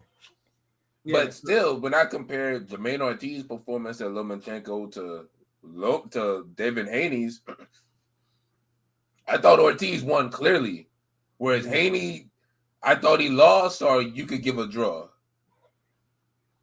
So it's, and I'm not even one of these niggas crying robbery either. Mm-hmm. I was talking about for like a ring generalship, like who looked better. Mm-hmm. I mean, I'm not gonna say. I mean, I think Prograis will absolutely has his moments in this fight because he will crack Haney with some shit like he's not gonna expect. I mean, I honestly don't think Haney. So Haney ain't gonna wipe his ass with dude because these niggas is like. No, I mean, honestly, I think it's gonna be like a 115-113 type of decision for Haney. I think it will be extremely close. But I think Haney will just have the better moments in the fight. I think Haney will have the better generalship, have the better jab, and in movement, like I said, and pretty much you know how it is. Like Prograis can't cut off the ring, so I just think Haney is gonna really build a plan around that and just frustrate him and counter him, and like it'll just be like wash, rinse, repeat type of shit. So. So yeah, that's basically my prediction. What about you, LB? Wow, I've been back and forth on this one. Originally, like last year, I think we talked about this fight, and it wasn't even being talked about by anybody, but it was one podcast that I don't know if y'all probably remember or not. And you know how we used to play the games like, yo, okay, so and so move up, who so and so with this nigga, that nigga. Devin Haney versus Brandon Lee. Devin Haney versus this. You know what I mean? Yeah. And yeah, Prograis' name was caught up, and you know this is after this a paid fight. So of course, I think I was like, yeah, Prograis, he wrecks Haney. Like, nah, like hit too hard, too athletic, hands too quick, head movement, yada yada yada. But like, it's a good fight though. Like Haney's in there. Like the jab, the ring generalship. Haney throws enough punches. He could really keep Prograis busy. Because sometimes Prograis, if you approach him a certain way or your jab is good enough, especially if you're one of these guys who keep your hands up when you jab. Mm-hmm. Because that's how Josh Taylor kind of outpointed him a bit. Because Josh Taylor held his hands up when he's jabbing, less time, less distance. And when he's able to when they was in mid-range, he would always get that first hit off on Prograis. Mm-hmm. So if Haney's able to be on some shit like that, yeah, because Prograis be having the shoulder down because he's thinking the counter, slip counter, hook, whatever, the left, and he got those short arms. So he kind of needs you to be in his wheelhouse. Mm-hmm. Haney could fight on the inside, mid-range, but he's more of a damn outboxer. Mm-hmm. But he'll pressure you while he's doing it, though, because he throws a good, steady amount of punches. He does. So that's one thing. That's why his fights were always a little bit more entertaining as a whole than Shakur Stevenson's. Because Haney could move around and do all that other shit Shakur Stevenson do. But he's more gonna put his hands up, counter, throw punches, whatever. He's not gonna jump back like a cat.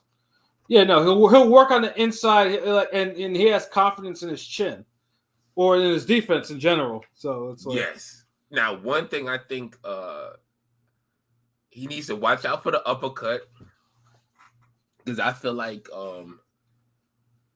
Prograis will try to catch him with something when Haney tried to muscle him on the inside. Like if they start clinching and grappling, y'all gonna really see how strong Haney is at 140.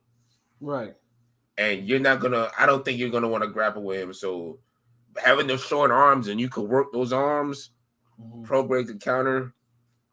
I didn't think Haney won his last fight, but he didn't look bad. Right. Prograis won his last fight, but he looked bad. So it's a real hard decision, bro. Damn. But part of me feels like, damn, go with the nigga that you thought won his last fight. Because at least I'm like, well, I thought he won his last fight. Yeah. But I think Prograis is close. This truly a 50-50 fight to me. Like, honestly, like this is a 50-50 fight. It just, you got some intangibles that are like question marks for both guys. Right. But I think the bigger intangible is Haney being able to damn take Prograis' best shots and still be able to box and win the fight. Because him not trying to fight or not even close out, you know, because he didn't have to win the last 3 rounds of the Ramirez fight. But I mean, he didn't have to like knock Ramirez out. But I felt like he could have like take 1 round, recover, whatever, and then kind of just close out the last 2 rounds, outbox him. But he couldn't. He literally lost all 3 of them rounds hurt. Yeah, and he stayed hurt too, which was. And he stayed hurt, and that's kind of telling, man. Some people say Haney's chinny, right? But like, is he chinny? Because he never been dropped. You know, that Linares shit kind of fucks with people, though. You could be chinny and still like this is the thing. Like, Haney's strong. Like, when you look at his body, it's well proportioned. It's well proportioned. Shoulders, legs, feet, forearms, everything. He fights in a good traditional stance. He's balanced. You hardly ever see Devin Haney in a bad position when he's punching or defense. So to hurt Haney, you really got to crack him with something he don't see coming or just hit hard. So I don't think he's more so chinny. I just think he's bad at recovering. Like if it's like a guy like Khan, it's chinny because he could get cracked.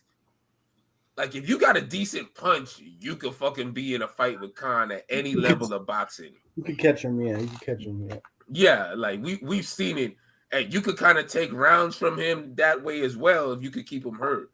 Like, Haney's a little harder to hurt than Khan, but then you could keep him in them damn Khan stages though, where you really have a good chance of knocking him out if you could crack him again. Right. And that might be even worse than being chinny. Because some niggas who chinny, they could get dropped and then they could kind of recover and then outbox a nigga, or they could get hurt. They could recover, regroup, take a round, and then they could damn outbox. You know, like Corey Spinks is a nigga like that. Yeah. Yeah. You know, I mean, of course, he's been knocked out before, but just to show, there's been examples of him being hurt or wobbled or stunned, whatever. He recovers, regroups, outbox a nigga. Like, Haney, he get hurt, get cracked, whatever. It's 72 hand blocks of octopus fist. Shaolin Wu-Tang into the raccoon squirrel, nigga. Like, it's all that extra shit. Word. Hold on. John's that. I almost expect Haney to get wobbled, but if we just get rocked, I would be shocked. LOL. I see where you coming from, because it's like Regis turns, he fights in that position where you know, like, you don't expect him to get, like, if Regis will have to get caught like in exchanges. Because I'll see him get bopped with the head with the jab and all that shit. Because Haney's best bet is to try to just doing double, triple jabs, right hand, double right hand hook, spin out, keep turning, and just outwork him. Like, being in shape, just outwork him, get that type of effort. And then when Prograis eventually close the distance or let off the combos, you kind of damn block, you evade, or you counter the counter, or you tie them up, let it break, and start over. Because if you tie him up after the nigga to miss or whatever, you're not really that's strategy. You're not just clinching him when he hurts you or he get close. Word. Because remember Jermaine Taylor, Kasim Uma. Jermaine Taylor, 1-2, close distance, clinch. Oh, 1, 2, 3, 4. Right.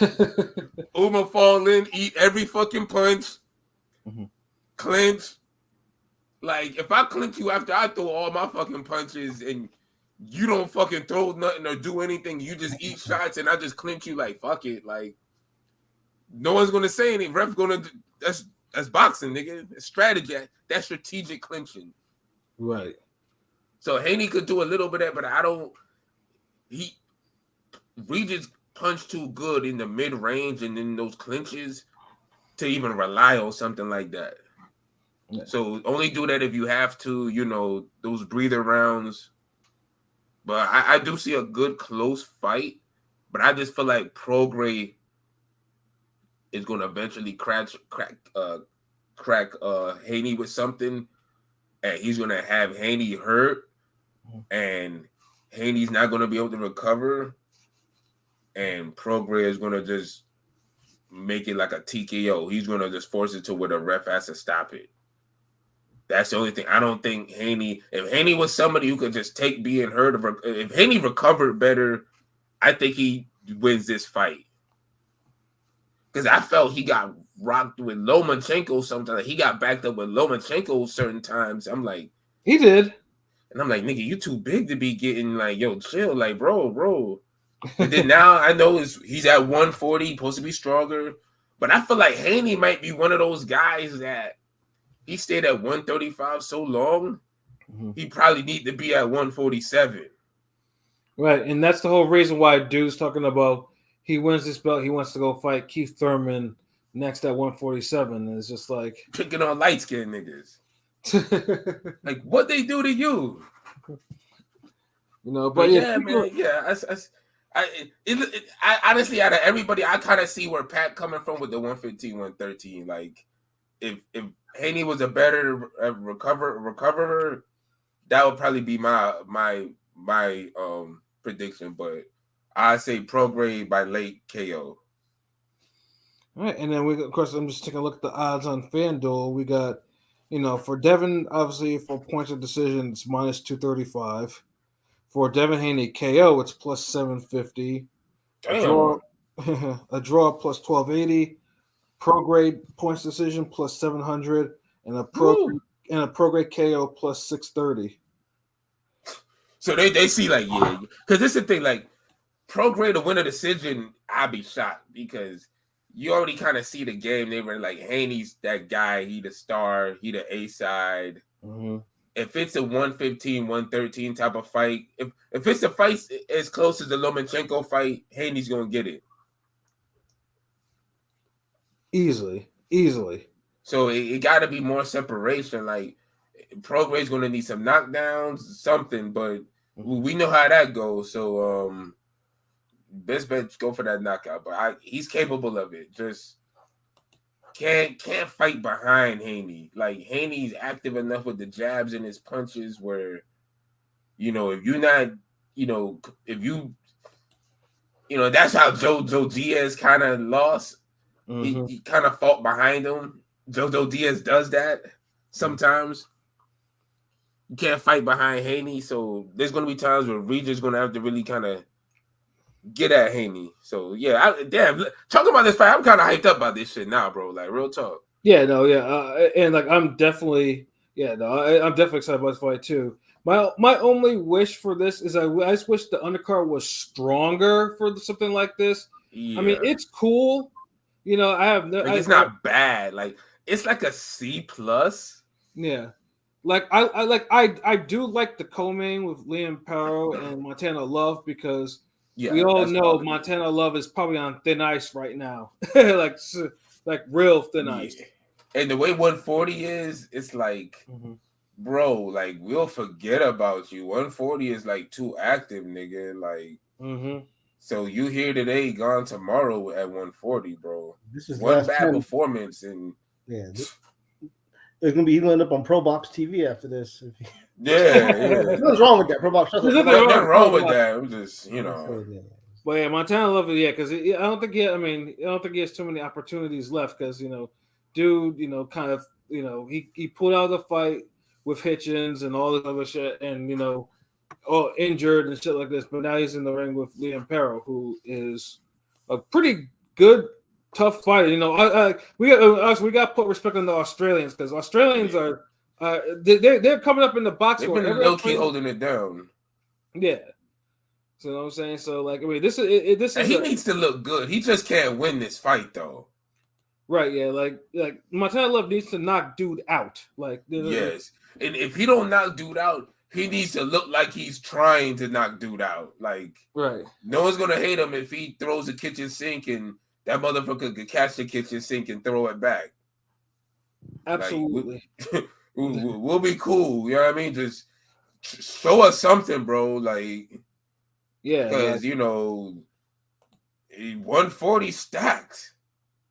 Yeah, super stack, and it's amazing too. I mean, like he was. I mean, Eddie was ready to give this dude the keys to everything, and then until he fucked up. So it's like, yeah, you got to show Eddie like why he signed you in the first place.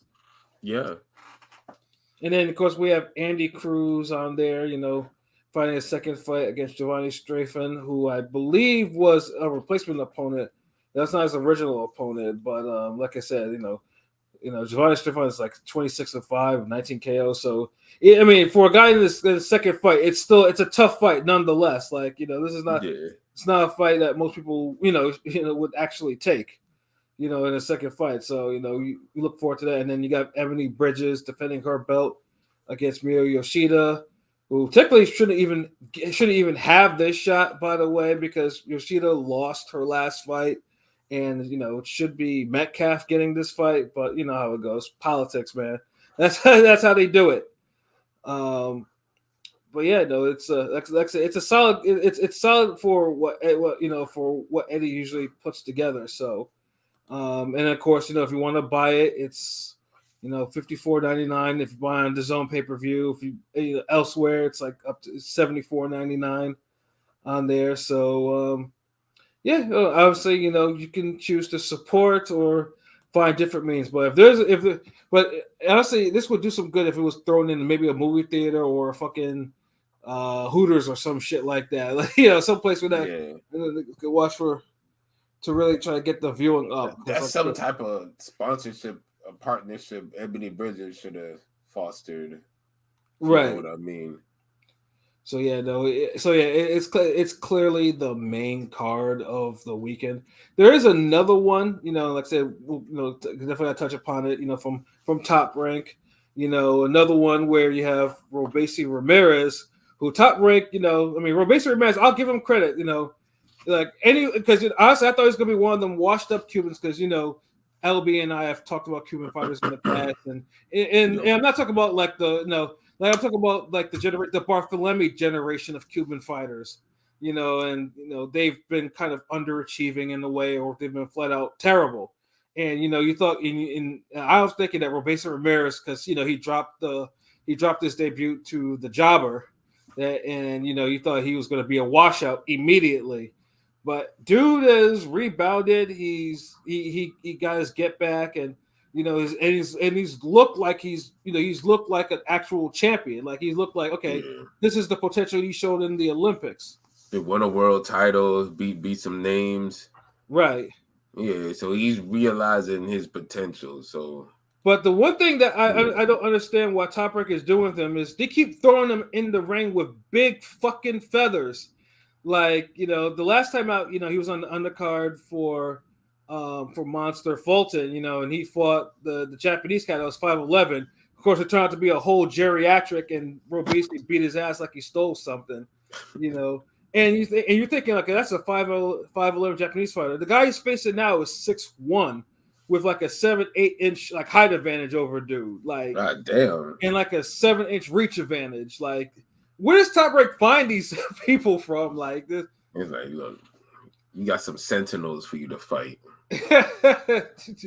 Like for real, like and then Rafael Espinoza, like he's undefeated, he's like 21-0 with 18 knockouts. He can punch. I had to go watch a couple clips of him. Like dude can absolutely punch. I see him on a couple club cards. Yeah, he's kind of a beast, but yeah. But it's one of those situations. Is it a situation where he's just an unknown Mexican fighter, or and he's just been hiding underneath? He's been hiding in the wings and then ready to upset him, or is it just like a patterned record? And Robesi will just beat the shit out of him. That type of deal. Yeah, because I mean, like I said, that Japanese fighter, like it made no sense how much of an ass whooping he laid on that Japanese fighter this summer. Like, but I mean, it should be. Hold on, ain't this his third fight of the year too? I believe so. Let me just see. Yeah, and he fought Dogman this year. Yeah, it is his third fight. Yeah, absolutely. And truthfully, it's good that he's a whole champion. Yeah, fight he won his title. He made his first title defense. He's making a second. Yeah, that's absolutely. Yo, shout outs to all the niggas fighting 3 times this year, yo. Shouts out to 126 and 130. Y'all been holding it down this year. I feel. Yeah. So level up, level the fuck up. This wow, like this is like down. Yeah, no, absolutely. And then in the co-main, you have Xander Zayas. And again, though, I mean, I think that Top Rank's still keeping the cuffs on him a little bit, but only for so long too. Because honestly, he should probably be fighting someone a little bit more formidable. Jorge Fortea. Yeah, he's at what 154 or 160 now. He's at 154 still. And all right, it's about time that him get it on with some 154 niggas, like some. Yeah, I mean, right now he's fighting someone. He's fighting someone who's probably a C-level 154 pounder on Jorge Fortea. Like, dude is. Oh. I mean, dude is lost. I mean, dude is lost to. Berta. What's it? Oh, he got killed. He got killed in 3 by Anthony Fowler. Yeah, he also got killed by Anthony Fowler too. It's gonna be easy work. It's gonna be, easy. And that's why I'm saying, like, dude should actually. Someone should actually up his competition because I think it's time. Yeah, that's what I'm saying. It's like we know who he is right now. It's like we need to see what's up now. Like get us like they've been building them like Top Rank. Best of the business with the prospect love. Like they really know how to build up guys, but I feel like they've been kind of at the cusp or hovering with this nigga a little bit too long the last year or so. I think they're trying to just make sure their Puerto Rican fighter don't get Puerto Rican. They're trying to just make sure because they ain't fuck. Because I mean, they're supposed to. Yeah, but I mean, come on, though. No, he should be leveling up. He should be. I'm with you. He should be level. He should be fighting like Jahai. It's obvious he's not. What's that nigga? Verjado. Like Verdejo, no, but like Jahai Tucker, yeah. Jahai Tucker, who lost and was calling out, who really lost 0, who was calling out, fucking what's his name? Who we talking about again? What's his fucking name? Zayas. He's been calling him out. Then he lost his 0, and he's fighting dudes he's fighting tougher tests. You know what I'm saying? Than Zayas. Like, come on, what the fuck? Like, Zayas. It's time for Zayas to up his competition. Like, no more showcase events. If you're gonna have a co-main spot, you fight a co-main opponent. An actual contender, somebody who's taking boxing serious too, nigga. Like, what's good? Yeah, but I will say, and I'll say this though. I mean, this is probably the one card where some of their prospects are gonna get again tested. Like, well, the first one would be Bruce Shushu Carrington. At least he's up his competition. He's facing Jason Sanchez, who is known for giving Oscar Valdez a really tough time. I think even dropped him too, way back. So like that's one. And then you have Rohan Polanco, their Dominican prospect, facing Keith Hunter, brother of Michael Hunter. Oh, and, shit. Shout out to Keith. Shout out to of course, shout out to Michael Hunter. We've been trying to get you on the damn show, but Dude don't be responding. Answering, yeah. He be following all our accounts and shit, but He follows everything, but he follows don't be everything. answering shit. And Delonte Tiger Johnson, he was a hot prospect, pause like before, but he's kind of hit like a wall. Like he's at the point where like who also Jaha Tucker's on this card where he's like at the point where he might lose a 0 if he keeps fighting at this temperature. Because he looked a nice prospect a few fights ago, but since he's been leveling up, he ain't getting knockouts and he's getting close fights and shit. You know, Delonte Johnson. Right. And then shout out to Bones Adams because Bones is Keith Hunter's trainer, man. You know, salute to him. You know, so I know that this is a real opportunity for him. Like I may if I find odds, I may even put money on that shit. Like I Keith Hunter beating Polanco. Like I would put money on that. So yeah, the prospects I think now Top Rank is starting to, probably push the button. And of course we have Torres, and he's facing Curtis Harper. And that was like one of those last minute ads. And Curtis Harper is a tough guy. There's no question about that. Now, will I call him a test? I think it all really just depends. He's known for, he's really known for the walkout, like against FA. But he fought this. Like I remember him taking this big undefeated German dude 0. Like I was like, okay, Curtis Harper. No, because he almost beat Chris Arreola like years ago. Like Chris, this is one of the Chris Arreola was, he was eating candy and he was getting his ass by Curtis Harper. Curtis sometimes, but this is gonna be the first, probably most likely the first time Torres knocks out somebody that we heard of. So that's fucking true. Like it's a known KO. True. Like so he ain't completely cannon fodder KO. Exactly. So probably with the exception of Xander Zayas, like everyone else is seeming to have it's fighting like real test. Like, it's like they're fighting people that can actually stop them.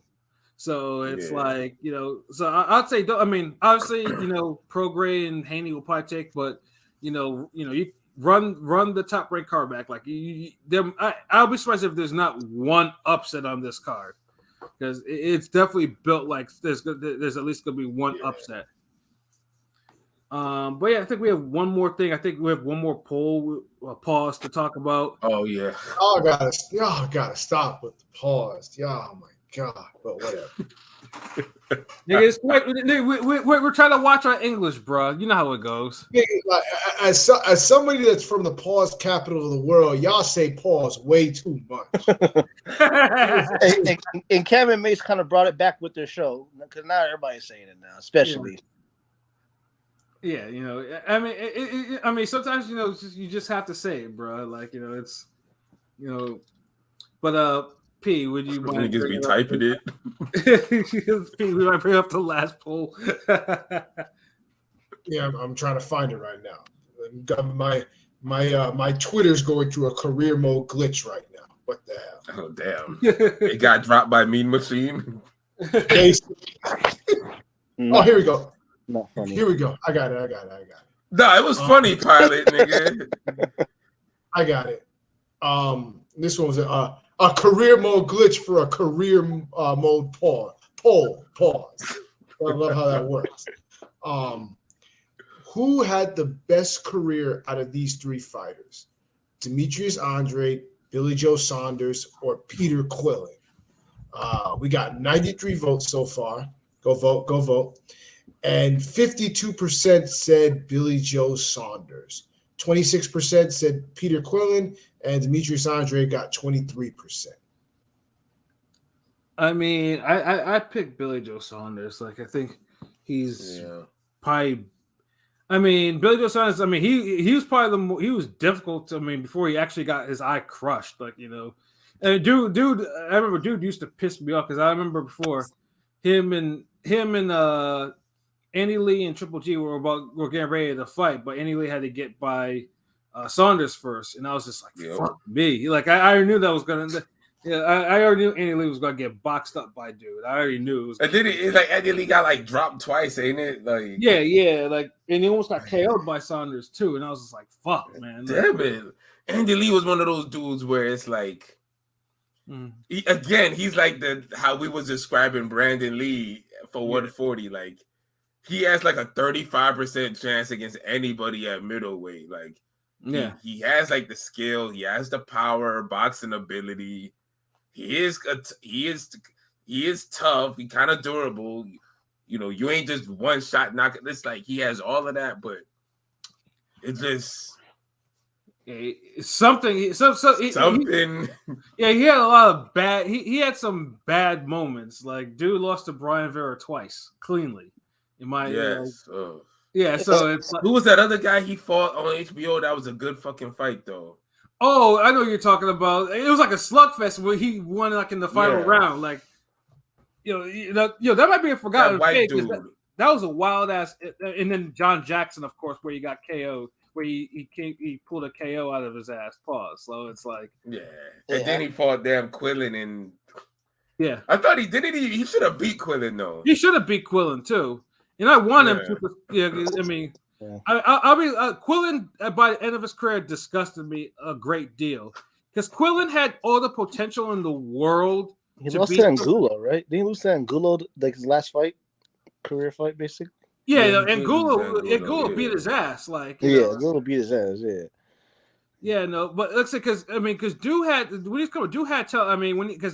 he probably gave Winky probably one of his other clear losses. Like it knocked him down too. You know, it's like. Okay, and then I know LB famously, when he fought Hassan and Dom, dude, you knock somebody down 6 times, but you only reach 115. Like that doesn't really. Yeah. And I mean, what type of struggle boxing you got to do to knock a nigga down 6 times, and the judge scores still reading off 115? Like what the fuck? Did y'all mention the Danny Jacobs first round ender? The what? Nah, we ain't mentioned that because you just did, nigga. So let's jump into it. Yeah, when Danny Jacobs, won the title off of him in the first round with that flurry. He ran at him and just said, "Fuck it." He didn't win the title. Wait, what title? He didn't win the title off of him. Oh, that wasn't a title fight? No. It was a grudge match, Oh, okay. I thought it was a title fight, but it was a big fight. Remember, he had already lost the WBO title by then. Oh, actually, technically, it was one of the. Oh, the Reggie belt. I don't know. It was the Reggie GameStop belt. Okay, I know it was some kind of that's true. Yeah, every big fight, quote unquote, a title fight, right? Whatever. Crash Bandicoot belt, nigga. Yeah, but Quillen underachieved big time because and famously, when Dude was WBO middleweight champion. He had a mandatory to face Korobov and didn't want to face him. So Al and them made him give up the belt. And Andy Lee and Korobov fought for it, which Andy Lee won. He knocked out Korobov after when he was down like 3-4 rounds. Probably all. Yeah, that's Andy Lee for you. Because normally a guy like you would think a guy like Korobov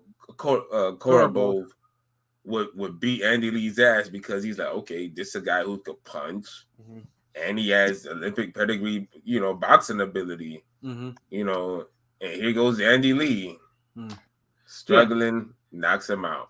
Yeah, and then of course, that made because Korobov was on HBO at the time, so it's like now that Andy Lee won the belt off HBO, so it's like okay, well we'll bring you onto PBC now to fight for the title again. And that pissed me the fuck off. Like I knew what time it was. I read that shit like a fucking book. I've never fucked with Quillen after that, like ever. Because he ducked because that was a clear duck. And dude, I don't know. And dude's career went downhill after that draw that he got, that gift draw he got against Andy Lee. So it's like, dude. I don't think won a significant fight after that. I mean, he had that struggle fight. He had that struggle fight with Caleb Truex, which I was pissed about because that was one of the PBC cards. That shit, it was fucking ugly. And I remember I stayed up like past 1 o'clock to watch that bullshit, and I was fucking heated. It lasted only 2 rounds. Luckily, Derevyanchenko and Kolke kind of saved that card because that was an entertaining ass fight, but. The fact that I had to stay up to watch that horse shit, I was not happy. And then, of course, he got his ass beat by Alfredo Angulo in the end. So, yeah, I think I might have picked Plant, but like after sometimes you pick a vote and you change your mind. I think I'd have to go with BJS, Billy Joe Saunders, because the way he styled on Lemieux was pretty crazy, and he got the Canelo fight. So Yeah. yeah. So I was saying, yeah. Yeah, Saunders has some wins, under his belt or whatever. Just like I said, but because he's an asshole and he takes drugs and shit like that. Yeah. He's a general piece of shit, So it's like he's not likable. Like Yeah, and he ain't even leaps and bounds over these niggas either, as far as like he's not resume and talent, all of that. It's a good selection of three because they're pretty similar, same, Yeah. roughly the same weight classes too. You know what I'm saying too. All in that same area, just like but Billy Joe did style on Lemieux pretty. I mean, that surprised me. I didn't expect him to style on him in Canada like that the way he did. That was pretty nice performance. Yeah, I mean, dude has. I mean, he took Chris Eubank Jr. 0. He took John Ryder 0. He beat Andy. He beat Andy Lee. He pretty much blanked the fuck out of David Lemieux. Like shit like that. He 12 in his backyard. That was in Lemieux's hometown and shit. And I think it's swinging for the stars. Yeah, and he was looking good against Canelo until the uppercut. That crushed his whole shit. So it's like, yeah, I mean, and of course now he's talking about he's making a comeback, but we'll see. We'll see how that goes. Although I thought Andre would have beat him if he didn't pop for nasal spray, that dirty nasal spray. Yeah, and I was pissed because I had bought tickets to that fight, and I was looking forward to it because it was a fight that needed to happen at middleweight. And this motherfucker had to go take his fucking nose spray. And I know Eddie was trying to get the Massachusetts commission to let him fight, but yeah, that wasn't going to happen. And then, Andre had to fight Kato Ndokwa. So that was like the first domino for 160's death. You know what I'm saying? That was because. And I was there, like, even though they turned out for Andre for that fight, it was just like that wasn't the fight that was the marquee fight that Eddie promised Andre, and and that was that. So but yeah, Saunders has it because he does have the more names on his resume. Quillen has it. Quillen sent Winky into retirement. I guess he has that, and then was it Saunders, Quillen, and then Fernando Guerrero. Andrade, Boo Andrade. Yeah, and Andrade. So yeah, Fernando Guerrero. Oh, I mean, yeah. One of my most cherished boxing memories was me and Tony Harrison. Like ranking on that nigga, like in LA. That was a good time, like because the motherfucker was wild. So that was the good way. Fernando, that was a blast of a past name though. But Saunders definitely has it, but not but as LB said, not by much. But abilities are pretty much the same. Oh man, but I think that's about. I think we come to the end of our show for tonight. So let's get some final thoughts before we get up out of here. And then also got just I say one more time, watch our Coach Tobler interview because that's good shit. We're gonna, we got some clips we're gonna put it on the IG and Twitter. I think one of the clips is already on TikTok. So yeah, we're going to. So we're gonna do this, and it's a big fight, and I'll say, just make sure you all support because and then you got to support because it's boxing. So P, you got some final thoughts for us? You're muted, bro. You're muted. No, I just saw my bad. Good week of boxing went by fast. Should be another good week. Big fight deal. We in the home stretch, 2023. Let's hope all these good fights. You got some good fights coming. So I'm ready for it. You know what I'm saying? Shout out to the gang. December's gonna go out with a bang, as it should be, because this is part of the strongest December we've had for boxing wise in a minute. Not even in 2019 did we have such a strong December. we needed that. Yeah. So because that November hit so hard. Sure did. You know what it is. You know where to follow us at. Find us at ringgangradio.com, YouTube, Instagram, Twitter, Facebook. Pizza Wars coming soon. We got some more content coming. There's some more interviews coming. You know what I'm saying? You're going to like what you see next. So, now I remember. But I'll do this at the end. We used to do this at the beginning. Now I know who's banned. I had to think about it for a minute. Like, I knew I was forgetting somebody. And it's that bitch, raging bitch, a.k.a. Raging Babe.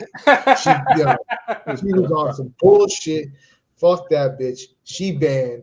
You know what I'm saying? Stay in the Philly bodegas. You can't come to the New York bodegas. You was on that. You was getting sensitive and then calling other people sensitive and blocked me because you didn't like getting called out on your stupid tweet. Oh, well, Crawford has all these diverse fans. You know what I'm saying? Warren Buffett, Crips, Bloods, college. What a dumb I'm like, wait, what? Like, are you post. serious? Like, I'm like, oh boy, here we go. Then she's like, well, don't be corny. Like, I'm just showing how diverse his fan base is. Don't be corny. Like, what's corny is this stupid ass list you made. Like, dumbass post. This is dumbass. Yeah. Then you want to get mad that people call you out on it. Oh no, we're sensitive. No, you're sensitive because we're calling you out on your stupid ass list, and then you want to get mad and block people. But then again, I forget that this is the same bitch that was saying that boxing was better when it was run by the mob. And the same bitch that was, doing favors for fighters on FaceTime. If you know, you know. Hashtag FaceTime favors. Fuck out of here. FaceTime Raging Babe. favors. That's all I got to say. Fuck you, bitch. Yeah, so P, tell him why you mad, P. So yeah, LB, man, your final thoughts, bruh. Oh man, well, I'm sleepy. I'm tired. I'm dragging. I'm gonna get the fuck out of here. Yeah. Pizza Wars coming soon. Shout out to Prolific. We've been working on this shit like all week, all weekend, whatever. Stay tuned. We got a lot of shit we're gonna be dropping this week. The Evans Tobler interview. We got more workout videos, more clips, more TikToks, all that shit. Just you gotta rock with us. You gotta be subscribed. You gotta be following us. I mean, so you know what's good. And got the artwork for the Haney Prograis fight. So you see that's what the video and shit. Lord, yours truly. I mean, we are how we do it. I'll post it up later as well, so niggas could get it. But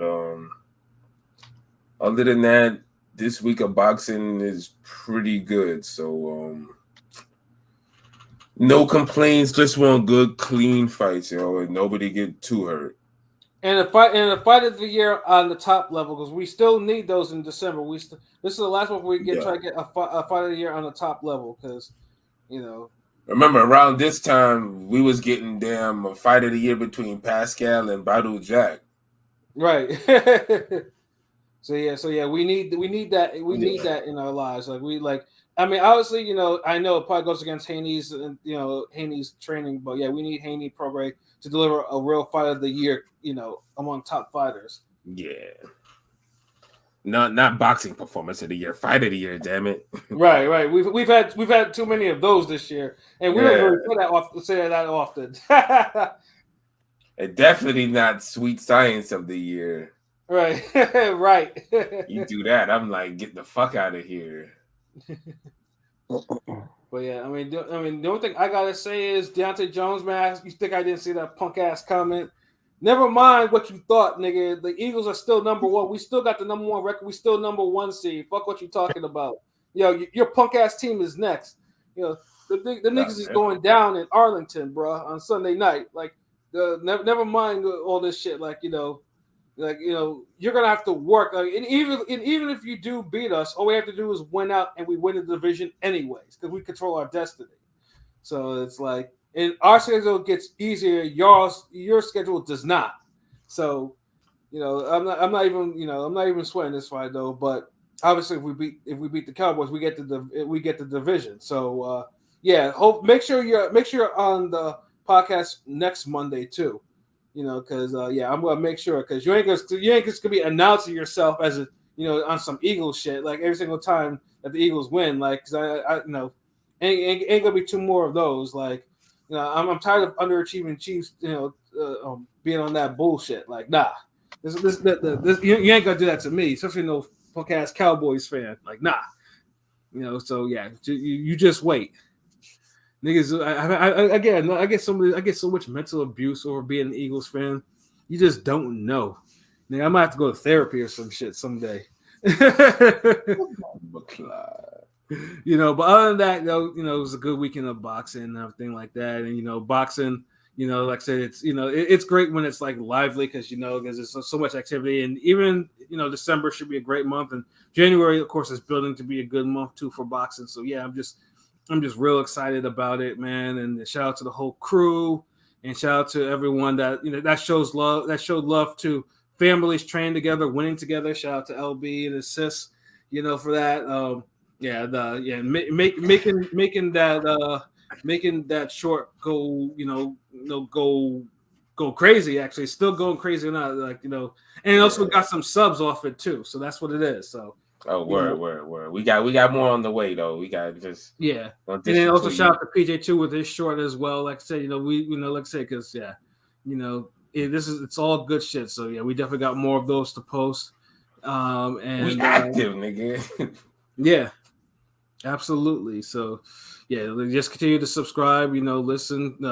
Listen, comment, and of course tell everyone about it, and then we can all be friends. And And of course, you see that PayPal scrolling on there.